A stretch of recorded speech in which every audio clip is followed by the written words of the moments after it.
본격적으로 오늘 주제를 해볼까요? 네. 뭐 어떤 내용을 해볼까요? 오늘은 테슬라가 갖고 있는 소프트웨어 파워에 대해서 소프트웨어 파워. 네, 좀 말씀을 드리려고 해요. 네. 사실은 이렇게 되면서 테슬라가 갖고 있는 여러 가지 모든 요소들을 사실은 하나하나 구석구석 지금 저희가 다 분석을 하고 그쵸. 있다고 보고요. 그래서 소프트웨어 파워 같은 경우에는 가장 여러분들이 관심 갖게 가져야 될 이 소식이 이번 주였죠. 20일 날 네. 화요일이었나요? 아니죠.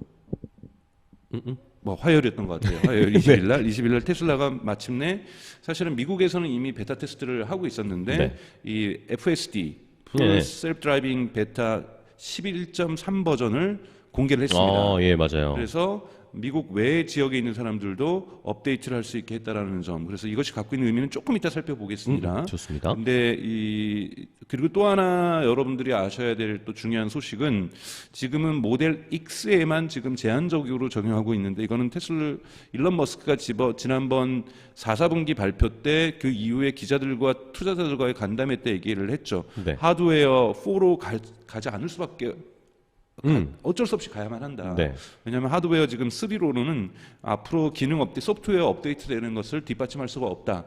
그래서 지금부터 나오는 차들에부터 해가지고 계속적으로 단계적으로 확대할 것은 하드웨어 4 컴퓨터를 설치를 할 거다. 근데 지금 우선은 제한적으로는 모델 X는 사실 많이 팔리는 차는 아니잖아요. 그쵸. 그리고 고가의 차량이고 비싸잖아요. 모델 X부터 단계적으로 적용하는데 이 하드웨어 4의 특징은 이게 올해 일어나는 변화들 중에 가장 큰 변화가 바로 하드웨어 4, 그 다음에 이 FSD의 버전 업그레이드, 이 부분이 되게 중요한 소식인데요. 네. 하드웨어 4 같은 경우에는 가장 큰 거는 라다가 들어갔다라는 거예요. 사실은 라다. 테슬라는 카메라만으로 셀프 드라이빙을 시도하는 대단히 일부 전문가는 무모하다고 얘기를 하고 있는데 우선 라다를 수용했다는 부분에서는 되게 큰 방향 전환이라고 볼 수 있습니다. 그러니까 이 거리감 측정에 있어서는 또 다른 어떤 기술을 도입을 했다라고 볼 수가 있다라는 부분에서 보여드릴 것 같고요. 네. 그리고 또 하나는 이 SoC라고 하죠. 그러니까 이 시스템 온 더 칩이라고 하는. 네.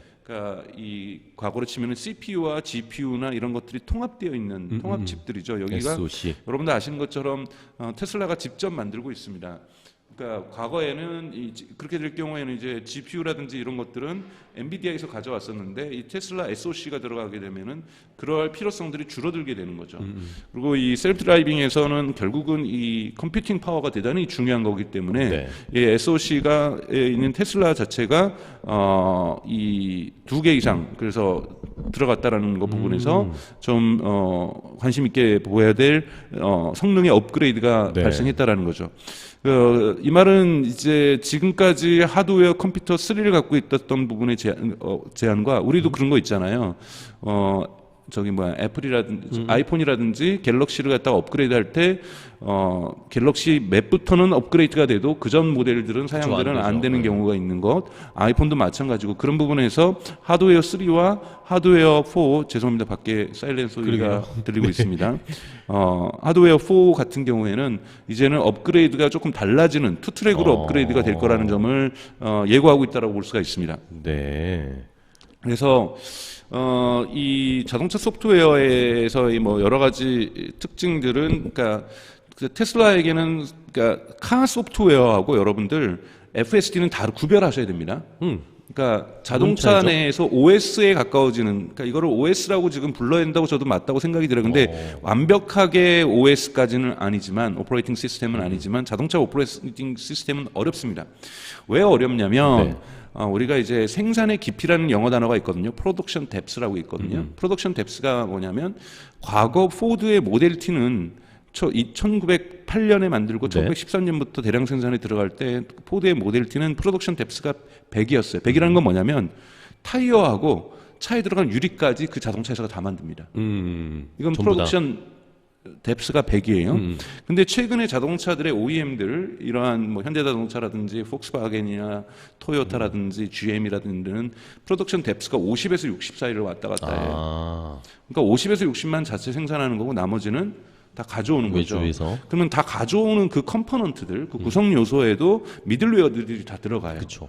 이 미들웨어들이랑 같이 내가 OS를 가지려면은 내가 프로덕션 뎁스를 100을 가지고 있으면 내가 모든 미들웨어를 조정할 수 있으니까 그쵸. 쉽게 업그레이드가 됩니다. 아. 그런데 프로덕션 뎁스가 낮으면 낮을수록 이 전체를 갖다가 통합해서 카 소프트웨어를 만들기가 되게 어려워져요. 호환이 돼야 되고. 그렇죠. 그렇기 때문에 자 이번에 우리가 전체 이런 기능으로 스펙을 올리려고 하는데 그러기 위해서는 기준을 이렇게 바꾸는데 여러분 50개 있는 그 벤더들에게 다 통보해서 벤더들 한번 오프라인 회의해야죠. 뭐 화상 회의를 하든 그래서 여러분들 다 요렇게 스펙을 맞춰주세요. 바꿔주세요. 자 그러려면은 막 안 하는데 점검해야 되고 제대로 했는데 점검해야 되고 그게 다 완성돼야 조금의 업그레이드가 가능한 거거든요. 그러니까 거의 거북이 걸음일 수밖에 없어요. 네. 이런 부분에서 사실은 애플 같은 경우는 서플라이 체인을 매니지먼트를 대단히 잘하는 회사로 나오잖아요. 그러니까 업그레이드에 맞춰서 프로덕션 뎁스도 애플도 100은 아닙니다만 폭스콘에서 조립을 할 때 이 조립하는 회사들과 되게 협력 관계를 맺으면서 이것의 소프트웨어 업그레이드 부분에서 대단히 빠른 속도로 진행할 수 있는 능력이 애플의 타고난 능력이라고 한다면 테슬라도 그나마 소프트웨어 업그레이드를 되게 잘하는 편은 우선은 전기차기 때문에 들어가는 부품이 작다라는 부분이 우선 있고 테슬라는 처음부터 소프트웨어에 대한 중심성들을 가지고 있기 때문에 대단히 이 부분에 대한 관리들이 잘 되어 있다 상대적으로 그리고 벤더들의 숫자도 낮다 이런 부분이 좀 더 있는 거고 그렇기 때문에 사람들이 오버 더 에어 업데이트에 대한 경험들을 갖고 있잖아요. 예를 들면은 CPU가 오버히팅 된다, 과열을 받는다. 그런데 이 부분을 어떻게 해결하느냐? 그러면 리콜을 해야 되는데 리콜을 해요.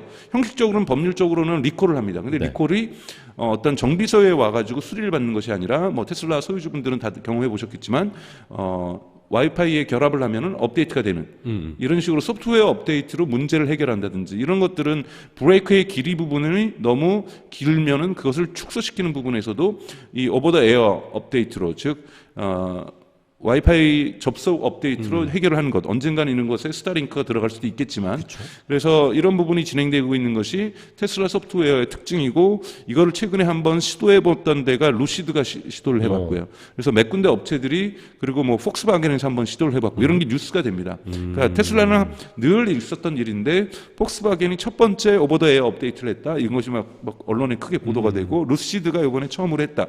요 정도예요. 그러니까 오버 더 에어 업데이트라는 것은 그만큼 소프트웨어에 의해서 하드웨어가 통제되고 있다는 의미라는 거고 이런 부분들은 테슬라가 가장 앞서가고 있는 기술 영역이라고 볼 수가 있습니다. 그리고 이제 테슬라가 따로 갖고 있는 것은 옵션으로 따로 구매를 해도 되고 구독을 하는 거. 지난번에 저희가 실수로 제가 말을 했었는데 댓글에서 정확하게 지적을 해주셔서 미국 같은 경우에 $199에 의해서 이 FSD가 구독이 가능하죠. 그래서 이 세미 오토노머스 드라이빙이라고 할 수 없죠. 그래서 그냥 저는 저 앞에다가 세미라는 단어를 붙입니다. 그러니까 이런 세미 자율주행 이런 기능들 소프트웨어는 또 따로 별도로 갖고 있는 거고요.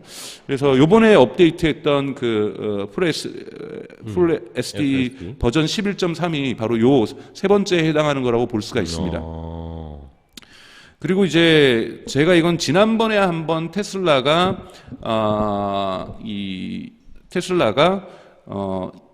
2030년에 2천만 대를 생산하겠다는 것이 얼마나 긍정적인 의미를 가지고 있는가.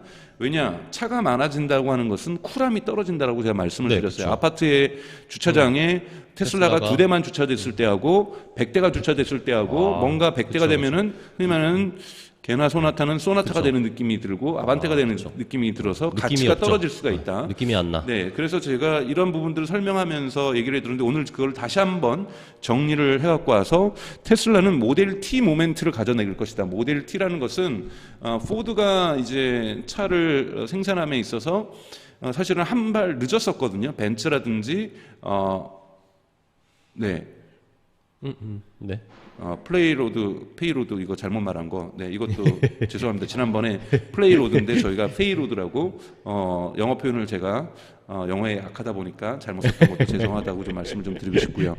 네, 어쨌든 모델 T 모멘트라는 건 뭐냐면 벤츠라든지 포르쉐라든지 그리고 이제 프랑스라든지 영국에 있는 사람들이 자동차를 먼저 만들어요.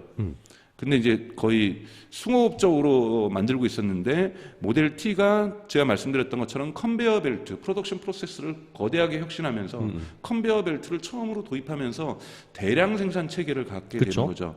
이것이 이제 자동차 산업에 있어서 역사에서 첫 번째 일어났던 대형 사건이라고 얘기를 하고 있는데 저는 셀프 드라이빙 카보다는 카 프로덕션에서 또는 카 세일이 폭발적으로 증가할 경우에 모델 T 모멘트가 올 수 있다라는 거고 그래서 제가 한번 글로 쓸 겁니다. 제가 예. 더코어에다 글을 쓸 건데 네. 강정수의 태제라고 해서 정리를 해갖고 왔어요. 여러분들 좋아요. 쉽게 이해할 수 있도록 해서 소프트웨어는 막대한 생산 판매와 연결될 때 가치를 더한다. 소프트웨어 그 자체도 중요하지만 소프트웨어가 의미를 가지기 위해서는 정말 2천만 대와 같은 매년 2천만 대를 생산하는 이런 대량 생산과 연결될 때만 가치를 가질 수 있다. 그래서 대량 생산도 하지 않으면서 소프트웨어를 가지고서 뭔가를 해보려고 하겠다라는 이런 전략은 대부분 잘못돼 있어요. 그래서 지금 테슬라의 강정수의 태제와 같은 테슬라는 이거를 정확하게 따라가고 있고 네. 지금 이거를 흉내내고 있는 데가 두 군데예요. 하나가 스텔란티스고 하나가 폭스바겐이다. 스텔란티스나 폭스바겐도 저가형 모델을 만들어서 대량 판매에 대한 전략적 고민을 이제 시작하고 있고 테슬라는 그 길을 위해서 한 발 한 발 차곡차곡 가고 있다는 부분에서 테슬라가 가장 앞서가고 있다고 볼 수가 있고 이런 거하고 아무런 무관하게 질주하고 있는 데가 메르체스 벤츠라든지 BMW라든지 현대 기아차가 된다. 그래서 이런 부분에서 저의 태제를 말씀드리는 이유는 저의 태제를 이해하기 위해서는 여러분 간접 네트워크 효과와 직접 네트워크 효과를 구별할 줄 아셔야 네네. 됩니다. 제가 아까 말씀드렸던 아파트에서 10명이 탈 때는 쿨했지만 100명이 타면 쿨하지 않는다. 네네. 이건 뭐냐면 직접 네트워크 효과가 되게 부정적인 직접 네트워크 효과를 가지고 있다. 그래서 좀 어렵지만 이 화면을 좀 보시면 이건 예. 또 제가 쓴 건데 어려운데요. 뭐죠 이거? 직접 네트워크는 뭐냐면 네. 뭐 어려운 게 아니야. X1과 X2는 서로 다른 집단입니다. 네.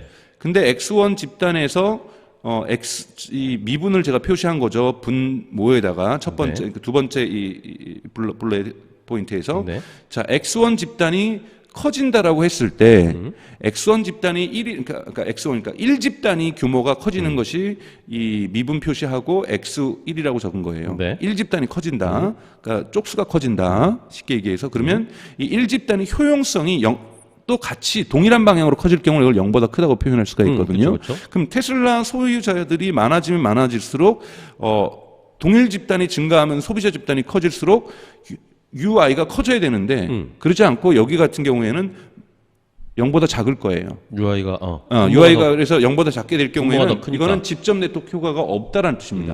테슬라는 자동차는 직접 네트워크 효과가 없어요. 그렇죠. 자동차라는 자체의 속성으로. 근데 예를 들자면 카톡을 갖다가 카카오톡을 쓰는 사람을 우리가 1로 생각해 보죠. 네.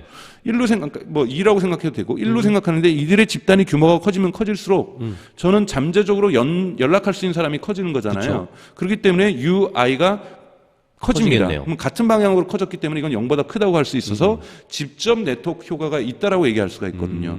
이것이 직접 네트워크 효과예요. 그러니까 즉 쉽게 외우시면 돼요. 자동차에는 직접 네트워크 효과는 없다. 오히려 부정적이라는 거예요.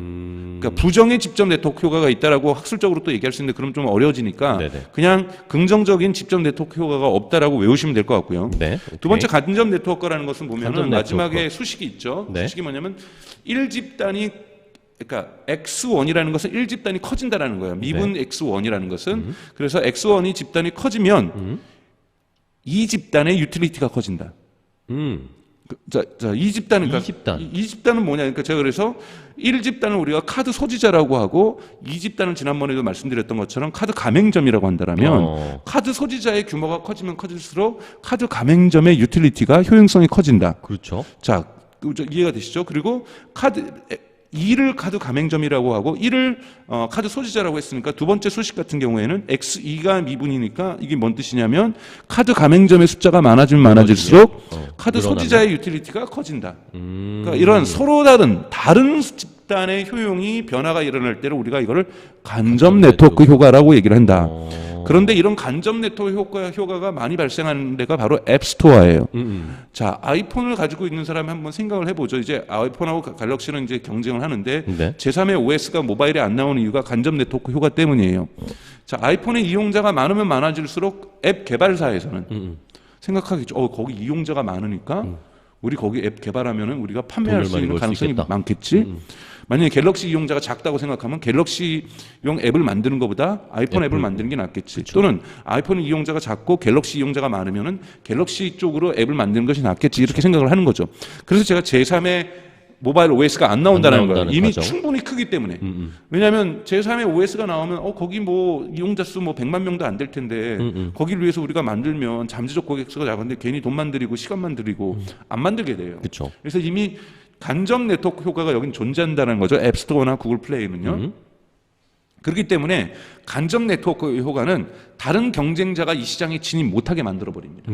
그렇네요. 네, 그러니까 경쟁을 할 때 다른 네트워크 그 간접 네트워크 효과를 가지면 경쟁자들이 진입 못하게 만들어 버린다는 거죠. 그리고 간접 네트워크 효과가 있는 건 그런 거잖아요. 즉 우리 X1을 테슬라의 그러니까 소지자라고 얘기를 해보죠. 네. 그런데 X2는 이 차의 소프트웨어에 다양한 앱을 공급해 주는 사람이에요. 자, 그럼 두 번째 소식으로 보면은 자, 앱의 숫자가 많아지면 많아질수록 즉 X2가 미분을 그쵸. 가지면 가질수록 두 번째 누가 유틸리티가 커집니까? 자동차를 가지고 소유한 있는 사람들의 사람. 유틸리티가 커진다라는 그쵸. 거예요. 그러니까 즉 동일한 자동차를 테슬라를 갖는 사람의 규모가 커진다고 해서 테슬라 소유자들의 유익이 커지진 않지만 테슬라 소프트웨어에 앱을 다양하게 공급해주는 사람이 많으면 많을수록 테슬라 소지자의 유틸리티가 커진다라는 거죠. 그렇죠. 왜 다른 앱을 어떻게 설치하는가에 따라서 그때 제가 말씀드렸어요. 저희 어머니가 가지고 있는 아이폰과 그쵸. 제가 가지고 있는 아이폰과 제 조카가 갖고 있는 아이폰이 체험이 다르다. 그쵸. 디퍼런트 아이폰이라는 거예요. 자, 앱이 많으면 많을수록 차가 점점 더 디퍼런트 테슬라가 된다라는 거예요. 차 외형은 똑같아도 모델 3여도 차 외형은 똑같이 모델 2라도 디퍼런트 카 익스피리언스를 갖게 된다. 그렇기 때문에 테슬라에게는 소프트웨어를 파워가 세면 세질수록 네. 여기에 앱스토어가 붙을 수가 있고 그렇게 됨으로써 간접 네트워크 효과가 붙을 수 있다. 자, 간접 네트워크 효과가 붙으려면 어떻게 된다? X2 즉 X1 그러니까 테슬라의 가지고 있는 사람이 열나 많아야 많아져야 된다는 되죠. 거예요. 그렇게 하면 졸라 많아야 된다는 거예요. 그러려면 많이 팔아야 된다는 거예요. 근데 모델 3로 많이 팔 수 없으면 모델 2라도 만들어서 많이 팔아야 된다는 거예요. 자꾸 고가의 이익을 내는 모델 S를 많이 팔면 안 된다. S를 많이 만들면 어차피 많이 팔리지 않아요. 그렇죠. 비싸니까. 예, 사이버 트럭이 예를 들면 주가에 긍정적 영향을 줄 거예요. 근데 그건 일시적인 효과라고 봐요. 사이버 트럭을 한국에서 사시는 긱들은 있을 수 있겠지만 사이버 트럭은 북미를 벗어나기 어렵습니다. 오타쿠 투리잖아요. 거기다가 뭐 방탄 유리까지 왜 필요합니까? 일반인들이. 그러니까요. 그러니까 사이버 트럭은 모델의 다양성을 만들어 준다는 부분에서 테슬라에게 주가에 긍정적 영향을 일시적으로 줄 수 있지만 폭발적으로 줄 수는 없습니다. 테슬라가 정말 주가가 폭발적으로 증가하기 위해선 모델 2가 반드시 성공해야 됩니다. 네. 그래서 정말 아까 말씀드려서 거칠게 표현해서 졸라 많이 팔려서 즉 X1이 엄청 커져야 여기에다가 앱을 만들려고 하는 사람들의 유익이 U2가 같이 커지는 거예요.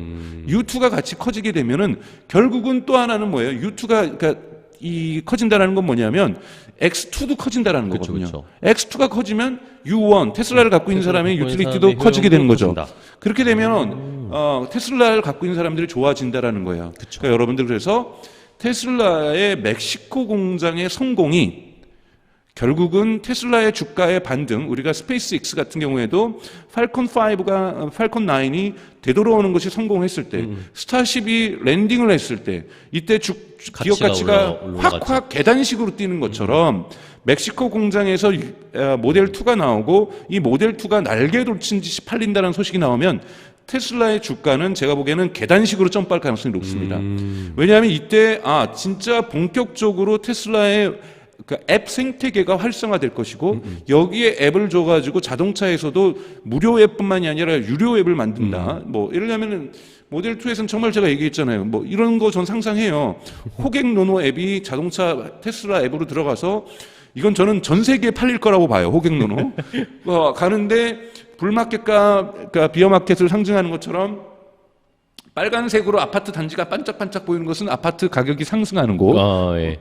맞죠? 집값이 올랐고. 그게 빨간 거죠. 네네. 그리고 파란색으로 반짝반짝 저기가 하락하고 있는 곳. 미국은 사실 반대긴 한데 네. 네, 미국 우리랑 색깔이 다르긴 해요. 네네. 우리랑 그래서 미국이랑. 그런 어쨌든 식으로 우리는 우리 식으로 해봅시다. 네네네. 이런 식으로 나온다라면 저는 파란색으로 나오는 우선은 세워놓고 정밀 분석을 하게 될 것 같아요.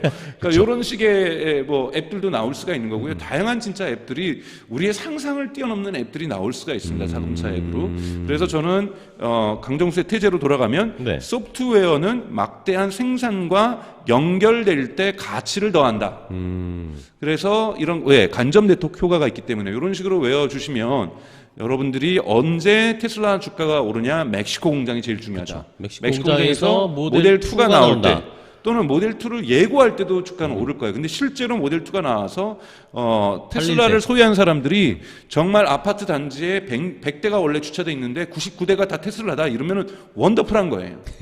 그러니까 쿨함은 적어둘 수 있지만 차를 탔을 때는 쿨함은 다르다라는 거예요. 얼마 전에 제가 아는 독일 친구가 테슬라 모델 Y를 갖고 있는데 벤츠 저기 디젤로 가는 벤츠를 하나 더 샀어요. 네. 처음에 탔을 때 이 벤츠로 타니까 역시 새 차를 타니까 벤츠를 타면 좋거든요. 그쵸. 특히 문을 닫을 때 느낌이 좋아요. 우선은 두껍잖아요. 그쵸. 튼튼하고. 두꺼워서 튼튼해서 텅 닫히는 느낌과 콩 닫히는 느낌이 다르는데 그쵸. 텅 닫히거든요. 철컥 닫죠. 그리고 가죽도 그렇고 이 안에 인테리어들이 사실은 고급스러워요. 대단히. 그쵸. 똑같은 가죽을 쓰더라도 테슬라의 이게 다르거든요. 그런데 정말 고급스러운데 이 고급스러움은 뭐라고 그 친구가 표현을 하냐면 4개월에면 끝난다라는 거예요.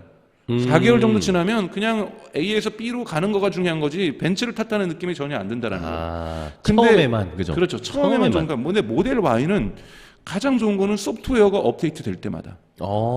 소프트웨어가 업데이트 될 때마다 그리고 새로운 앱이 나올 때마다 즐겁다라는 거예요. 체험이 다르다라는 거죠. 그러니까 매번 새로운 경험들을 할 수 있다. 지속적으로 차가 1년이 됐던 2년이 됐던.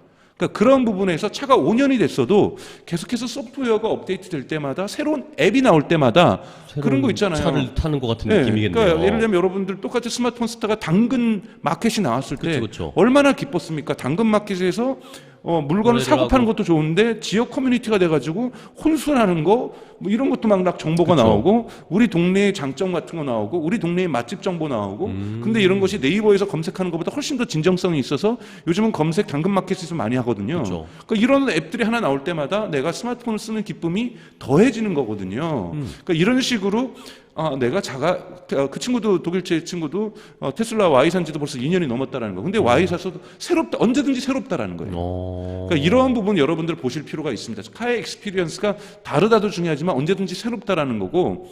그리고 그러면서 이제 벤츠의 소프트웨어도 있긴 해요. 보여주면서 그 조야한 UI. 네. 뭐 자동차 그림이라든지 뭐 엔진 모형이라든지 바퀴 모형 이런 것도 정말 언제적 시대째 고려 시대 때 같은 UI 같은 거 보여주면서 감각적이지 않아. 그죠? 예, 그 정말 테슬라의 나중에 보여주기는 다르다라는 거죠. 네. 이런 부분에서 자동차의 소프트웨어가 업데이트 된다라는 것 그리고 앱이 업데이트 된다는 것 제일 중요한 건 앱이 업데이트 되는 겁니다. 이 앱이 업데이트 된다는 것은 너무나도 다른 체험을 줄 수 있기 때문에 다르다라는 거죠. 그러니까 이런 부분들 여러분들 보실 필요가 있죠. 네. 요즘 음악 같은 경우에도 자동차 탔다고 해서 그냥 음악을 듣는 게 아니죠. 제가 그러니까 스포티파이를 듣거나 애플 뮤직을 들으면 그 노래가 그 뮤직 플레이 스테이션이 그대로 와야 돼요. 그쵸. 이런 것도 시밀리스하게 차에서 느껴질 수 있어야 되는 거거든요. 내가 에어팟에서 듣던 것을 에어팟을 끄는 순간 그 노래가 바로 이어서 차에서 당연히 블루투스로 연결하면 돼요. 블루투스로 연결해야 되는 건데 그거하고 다르게 앱 자체가 있어서 블루투스하고 연결의 필요성 없이 이렇게 나와줘야 되는 거거든요. 앱이 공유되면. 그죠? 네. 그 말씀을 하니까 이제 좀 이해가 되네요. 말씀해 주신 것처럼 벤츠를 탔을 때 물론 새 차여서 너무나 좋고 근데 그것은 3, 4개월 지나면 그냥 익숙해져 버리는 건데 네. 그쵸? 네. 그리고 나서 새로운 경험을 그 차 안에서 하는 건 쉽지 않은 거겠죠. 뭐 새로운 사람이 타지 않는 이상 새로운 경험이 안 느껴지겠죠.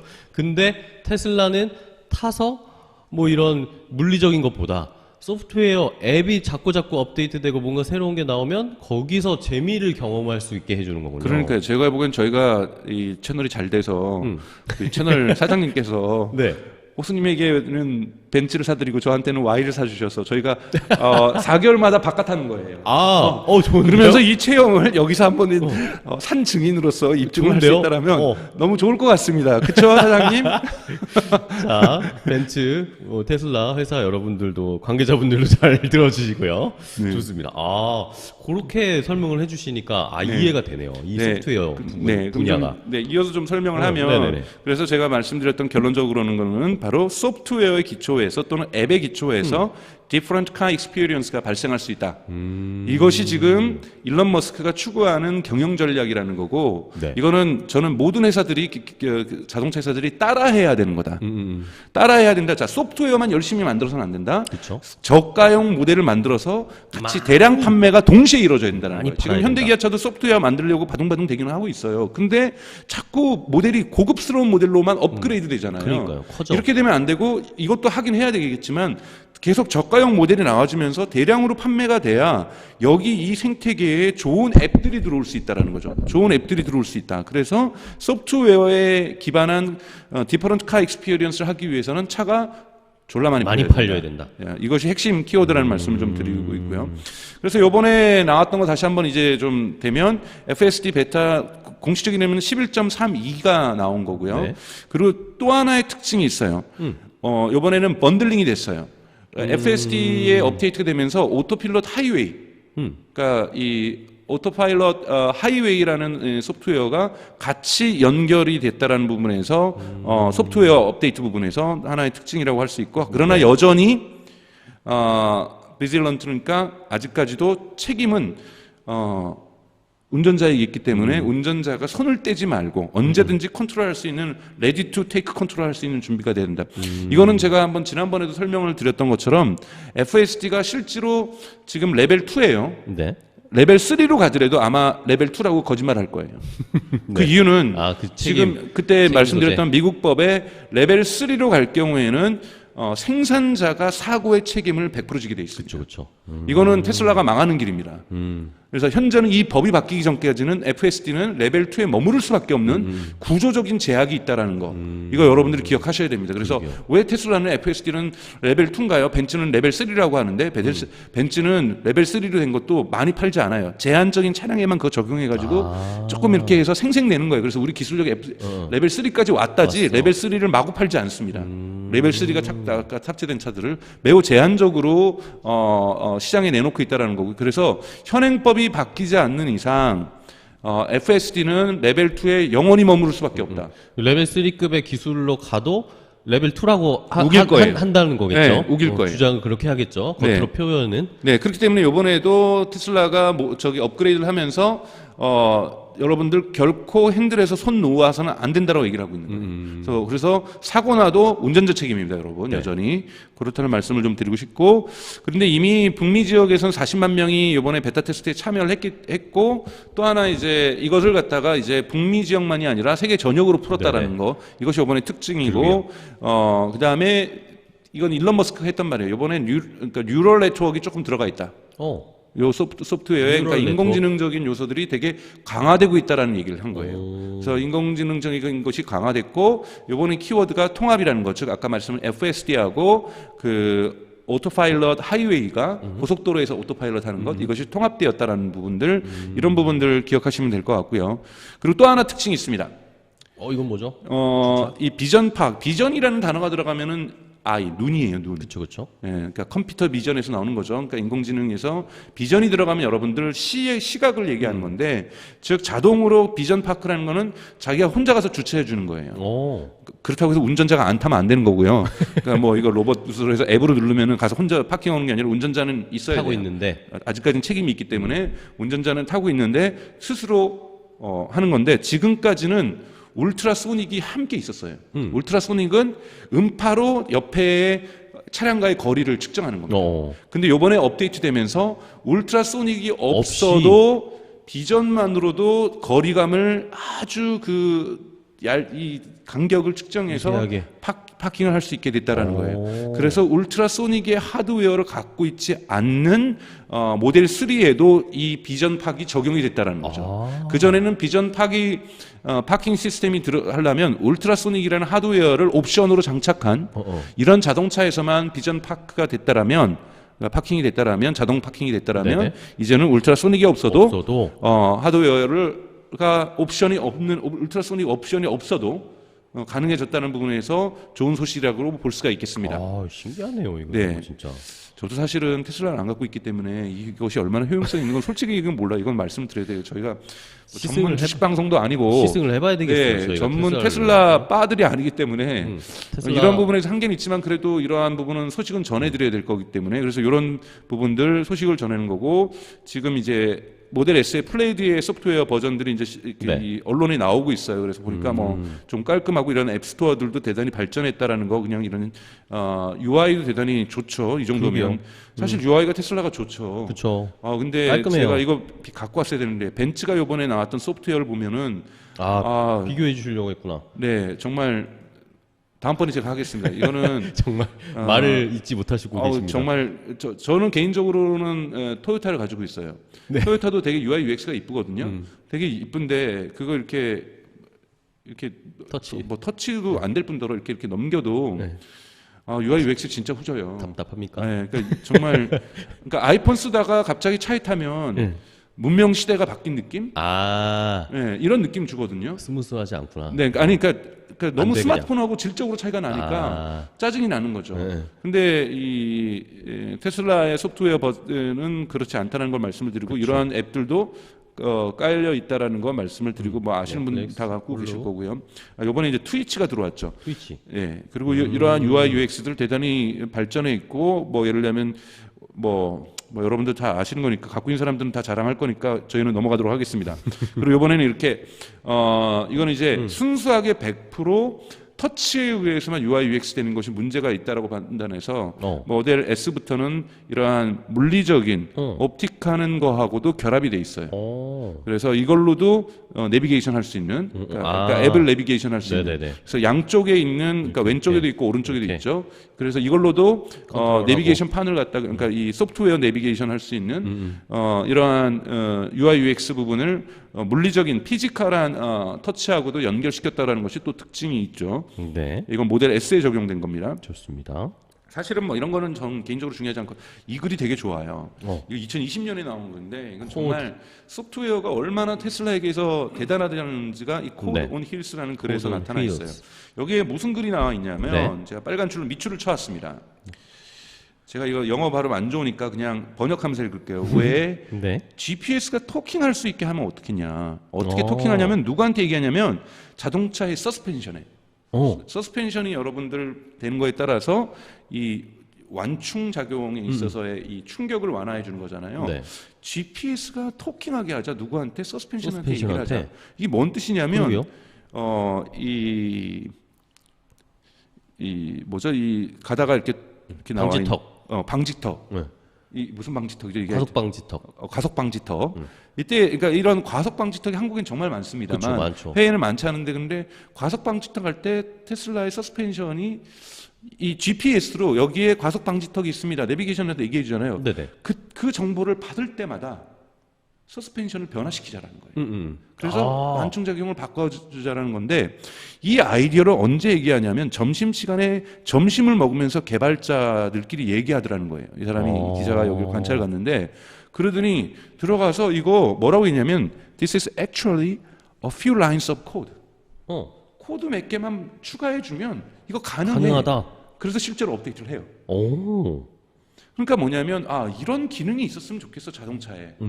자 그러면 그걸 어떻게 하냐면 서스펜션하고 GPS 데이터하고 토킹하게 만들어주는 거 그거 아이디어 괜찮다. 너 지금 밥 먹고 들어가서 한번 코드 바꿔봐. 그래서 코드 바꿨어요. 그 다음에 소프트웨어 업데이트 될 때 그것이 업데이트돼가지고 실제로 이 기능이 도입이 됐다라는 거예요. 이야. 여러분 이런 것들이 뭐 대단하지 않게 느낄지만 저는 이거 보고 놀랬거든요. 정말 next release 때 done 끝났다라는 거예요. 그러니까 자동차 하드웨어의 이러한 이 부분이 하드웨어의 그 부분이 이렇게 소프트웨어에 의해서 점심시간에 개발자들이 아이디어를 얘기하고 바로 고쳐가지고 실행하고. 그 다음 업데이트 때 돼버린다라는 거 이건 우리는 상상할 수 없는 거잖아요. 이런 그쵸. 서스펜션 기능이 GPS랑 토킹하는 거를 다른 자동차 회사가 만들려면 다 리콜해야 됩니다. 그쵸. 다 리콜해가지고 바꿔줘야 되는 거거든요. 그쵸. 아니면 그 다음 버전의 자동차를 만들 때 신차를 만들 때 비로소 적용할 수 있었던 거예요. 그렇네요. 그러나 이런 것을 소프트웨어 속에서 업데이트한다라는 거는 얼마나 테슬라의 소프트웨어 파워가 강력한지를 보여주는 대표적인 일화이자 사례라고 저는 생각이 들어요. 그래서 이 글을 저는 되게 감동 깊게 읽으면서 정말 소프트웨어가 얼마나 중요한지. 근데 이건 말씀드렸어요. 소프트웨어의 중요성만을 얘기한 거고 소프트웨어가 생산하고 결합할 때는 얼마나 더 파급력이 있는지는 그쵸. 아까 전에 소위 자칭 강정수의 태제에서 말씀을 드렸고요. 그래서 여기까지가 좀 제가 좀 오늘 준비한 네네. 소프트웨어의 파워라고 얘기할 수가 있을 것 같습니다. 네. 자, 이렇게 소프트웨어, 이 테슬라의 소프트웨어 관련해가지고, 저번에도 저희가 설명을 드렸지만, 결국에는 어렵다라고 말씀하시네요. 어렵다. 아까 그 수식 나왔을 때, 그게 좀 어렵다라고 하셨는데, 근데 결국에는 결론적으로는 이 소프트웨어 파워를 이제 자동차 안에서도 우리가 소프트웨어를 사용하고 새로운 앱을 사용해서 새로운 경험을 줘야 되는 게 자동차 회사들의 목표고 앞으로의 골인데 이것을 가장 앞서 나가고 있는 것은 역시 테슬라다. 그죠? 테슬라가 근데 이 소프트웨어 파워를 더 높이기 위해서는 수많은 차가 길거리에 돌아다니면서 그러면서 간접 효과들이 훨씬 더 많이 나올 수 있게 해야 된다라는 것이 결국엔 결론이죠. 그죠? 네네. 그걸 가장 잘하고 있는 거 역시 그 방향성대로 가고 있는 건 테슬라고 그것과 비슷하게 가고 있는 회사들이 폭스바겐이나 스텔란티스였고 네. 반면에 벤츠나 BMW나 이 하이온데 기아차는 아직 감을 못 잡고 있다. 네, 왜냐하면 보셔야 될 것들이 저는 현대기아차가 선언을 해줘야 돼요. 이번에 스텔란티스 같은 경우에는 여러분 그 크라이슬러를 갖고 있으니까 크라이슬러에서 이번에 새로운 차를 하나 내면서 뭐라고 공식 발표했냐면 이것이 스텔란티스의 역사상 마지막으로 내놓는 내연기관차 신모델이다. 이 이후로 스텔란티스 그룹이 가지고 있는 피아트, 푸조, 그다음에 시트로엔, 그다음에 크라이슬러 중에서 신차 모델이 내연기관일 일은 없다라고 선언을 했어요. 왜냐하면 소프트웨어로 연결될 수 있는 건 내연기관에서는 불가능합니다. 제가 말씀드렸듯이 그쵸. 부품이 너무 많기 때문에. 그렇죠. 예를 들면은 뭐 내연기관의 부품이 2만 개라고 가정하면은 이렇게 가정을 하면은 전기차는 1,500개거든요. 1,500개 정도는 컨트롤링 할 수 있어요. 그렇죠. 그러니까 뭐 질문 어떤 분이 수직 계열화의 정도를 다른 차하고 맞다. 비교하라고 질문이 이렇게 있었어. 말씀하셨는데 내연기관의 수직 계열화하고 그 프로덕션 뎁스하고 전기차의 프로덕션 뎁스는 비교하기가 어렵습니다. 그리고 테슬라 같은 경우에는 물론 프로덕션 뎁스가 100%는 아니에요. 그러나 새로운 프로덕션 뎁스가 있는 거죠. 왜? 어떤 건지 제가 말씀드렸던 리디움이라는 것.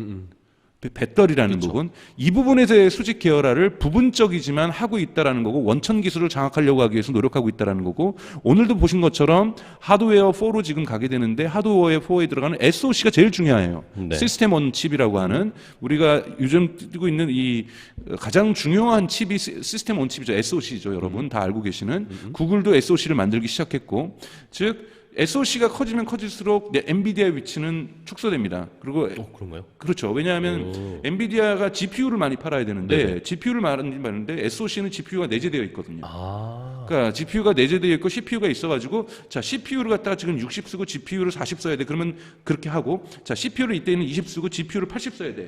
이게 SoC의 특징이거든요. 네네. 그러니까 자원을 분할해 가면서 전통적인 CPU와 GPU가 이 자원을 분할해 가면서 다이나믹하게 조절할 작동할 수가 수 있는 게 SoC의 특징인데 테슬라는 반도체 칩도 설계를 하고 있다라는 거예요.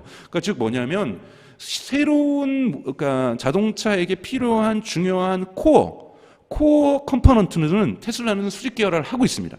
그러니까 수직 계열화의 정도수가 중요한 것이 아니라 코어 컴포넌트, 핵심 컴포넌트를 어떻게 수직 계열화하나가 중요한 건데 테슬라는 SoC하고 그다음에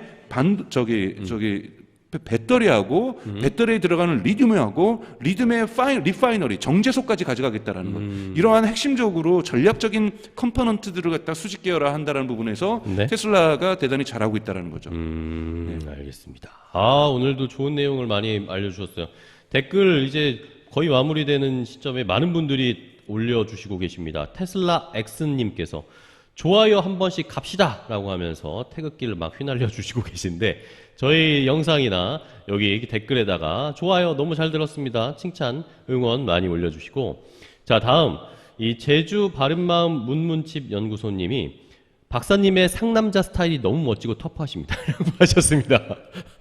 고맙습니다. 네, 박사님 상남자 스타일이죠. 이 외모는 또 되게 소프트한데 이야기하실 때나 이렇게 열정적으로 얘기할 때 아주 화끈하십니다. 자 그리고 모델 3 롱레인지를 운전하는 입장에서 오토파일럿이 오류가 나던 곳에서 어느 날 오류 없이 통과하는 걸 경험할 때마다 정말 찢어지게 기쁜 마음을 느끼신답니다. 이런 게 그죠? 말씀해 주신 것처럼 테슬라의 그런 이 오토파일럿이라든지 소프트웨어가 계속 업데이트되고 있는 것들을 몸소 체험할 수 있는 네. 그런 경험을 말씀해 주셨네요. 뭐 저희는 이제 일반적인 테슬라 바는 아니거든요. 테슬라 바는 아니지만 저는 이것이 가지고 있는 프로덕션의 대량 생산, 매스 프로덕션하고 결부돼서 테슬라의 전략적 목표인 가장 중요한 전략적 목표입니다. 2020년 2천만 대, 2030년 2천만 대를 생산한다는 것. 그리고 저희 방송 중에 보시면 그때 주가가 어떻게 변할지. 저 같은 경우 그걸 500달러 정도, 500달러대로 예측을 했습니다. 그래서 저는 2026년에 900만 대만 생산해도 제가 예측했던 거는 예측이니까 틀릴 수 있습니다, 여러분들. 그러니까 2026년에 900만 대만 연간 생산량이 돼도 테슬라의 주가는 500달러까지 갈 거다. 물론 저는 이거를 어디서부터 반추했냐? 이 캐시우드가 했던 것, 캐시우드는 그때 1,500달러, 1,800달러로 얘기했는데 그건 너무 과하다. 그렇기 때문에 캐시우드 같은 상상은 저는 하지 않습니다. 그래서 하지 않습니다만, 이러한 대량 생산이 갖춰줄 때 소프트웨어는 날개를 달아줄 겁니다. 그렇겠죠. 네.